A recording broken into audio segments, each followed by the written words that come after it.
తెలంగాణలో అసెంబ్లీ ఎన్నికలు జరిగి ముచ్చటగా 3 నెలలు గడవక ముందే బీఆర్ఎస్ ఎమ్మెల్యే లాస్యానందిత మృతితో సికింద్రాబాద్ కంటోన్మెంట్ సెగ్మెంట్కు తొలి ఉప ఎన్నిక అనివార్యమైంది. ఈ బైపోల్లో బీఆర్ఎస్ నుంచి సాయన్న కుటుంబ సభ్యులే పోటీలో దిగితే కాంగ్రెస్ తరపున అభ్యర్థిని నిలబెట్టకూడదనే ఆలోచనలో రేవంత్ సర్కార్ ఉన్నట్లు విశ్వసనీయ సమాచారం. ఏకగ్రీవంగా వారి కుటుంబం నుంచే ఎమ్మెల్యేను ఎంపిక చేయాలని కాంగ్రెస్ కీలక నేతలంతా ఏకాభిప్రాయానికి వచ్చినట్లు తెలుస్తోంది. సాయన్న ఫ్యామిలీని కాదని ఇతరులను పోటీలో దించితే కాంగ్రెస్ ఎమ్మెల్యే అభ్యర్థిగా దివంగత ప్రజాయుద్ధ నౌక గద్దరన్న బిడ్డ వెన్నెలని పోటీలో దించాలని భావిస్తున్నట్లు తెలుస్తోంది. ఇటీవల జరిగిన ఎన్నికల్లో ఆమె పోటీ చేసినప్పటికీ స్వల్ప కారణాలతో బీఆర్ఎస్ అభ్యర్థి లాస్యానందిత చేతిలో ఓటమి పాలయ్యారు. ఈ పరిస్థితులన్నింటిపై ఢిల్లీ హైకమాండ్కు టీపీసీసీ లేఖ రాయనుంది.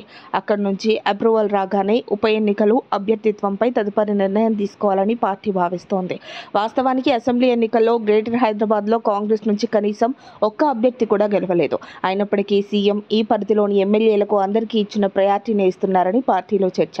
సిటీ ప్రజల్లోనూ మార్పు మొదలైందని, తద్వారా ఎంపీ ఎన్నికల్లో గ్రేటర్ హైదరాబాద్లోనూ కాంగ్రెస్కు సానుకూల ఫలితాలు వస్తాయని పార్టీ విశ్వాసం. కానీ లాస్య మృతితో బై ఎలక్షన్లో సాయన్న ఫ్యామిలీకే ప్రయారిటీ ఇవ్వాలనే భావనలో ఉన్నట్లు కాంగ్రెస్ పార్టీలో ప్రచారం ఉంది.